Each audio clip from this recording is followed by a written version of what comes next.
Let me take you on a mythical journey. Tale of Persephone and Hades, a myth of love, loss, and renewal. Part 1. The Abduction. In the golden fields of ancient Greece, where the earth was fertile and the seasons were kind, lived the beautiful and innocent Persephone. She was the daughter of Demeter, the goddess of the harvest and fertility, who loved her daughter more than anything in the world. Persephone's laughter was like the sweetest melody, and her presence brought life and joy to the land. She spent her days frolicking in the meadows, picking flowers, and basking in the warmth of the sun. But beneath the earth, in the dark and mysterious depths of the underworld, Hades, the god of the dead, ruled over the souls of the departed. He was a solitary figure, feared and respected by mortals and gods alike. His kingdom was a realm of shadows and silence, far removed from the vibrant world above. Though Hades was powerful and just, his heart was lonely, yearning for a companion to share his dark domain. One fateful day, as Persephone wandered through the fields, her eyes caught sight of a magnificent flower she had never seen before. It was a narcissus, with petals of purest white and a fragrance so enchanting that she couldn't resist drawing closer. Little did she know that this flower was a trap, planted by Hades himself, who had been watching her from afar. He had fallen in love with her radiant beauty and gentle spirit, and he had devised a plan to make her his queen. As Persephone reached up to pluck the narcissus, the earth beneath her feet began to tremble. Before she could react, a great chasm opened, and from its depths emerged the black chariot drawn by fierce, coal-black horses.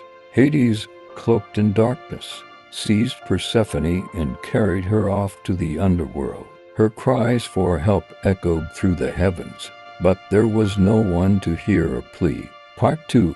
Demeter's grief. In the days that followed, Demeter roamed the earth, searching frantically for her beloved daughter. She called out to the mountains and rivers, questioned the birds and beasts, but no one could tell her where Persephone had gone. Her sorrow was so profound that the earth itself began to reflect her grief. The crops withered, the trees shed their leaves, and the world was plunged into an endless winter. Famine and despair spread among mortals, who prayed for the return of the goddess's favor. Zeus, the king of the gods and the father of Persephone, could not ignore the suffering of humanity. He sent Hermes, the swift-footed messenger, to the underworld to negotiate Persephone's release.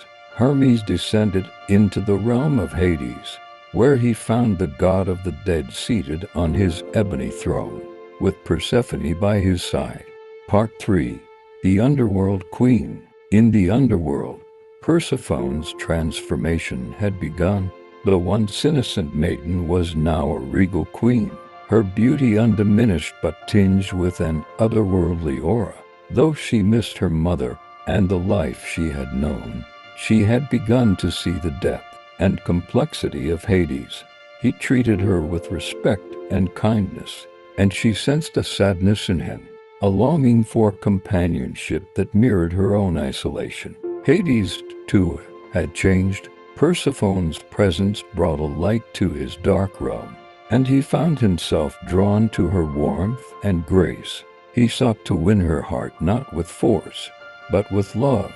He showed her the hidden wonders of his kingdom, the Elysian fields, where the souls of the virtuous found eternal peace, the Lethe River, whose waters brought forgetfulness, and the magnificent palace filled with treasures from the depths of the earth.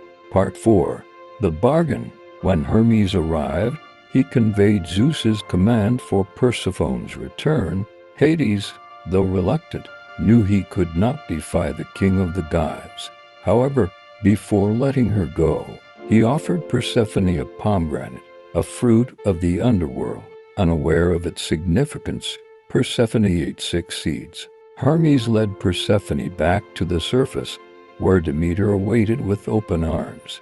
The reunion of mother and daughter was filled with tears of joy, but the joy was short-lived. Zeus decreed that because Persephone had eaten the food of the underworld, she would be bound to Hades for part of the year. For 6 months, she would reign as queen of the underworld, and for the remaining 6 months, she would return to her mother. Part 5. The Cycle of Seasons. This arrangement brought balance to the world. When Persephone returned to the earth, Demeter's joy brought forth the spring and summer, with lush growth and abundant harvests. But when Persephone descended to the underworld, Demeter's sorrow ushered in the autumn and winter, a time of rest and renewal for the land. Persephone's dual existence bridged the worlds of life and death, embodying the cycle of nature. Her story became a powerful symbol of renewal, the eternal dance of light and darkness, love and loss. Hades and Persephone's love, though born of abduction and sorrow, grew into a bond of mutual respect and understanding, revealing the complex nature of the gods and the world they governed.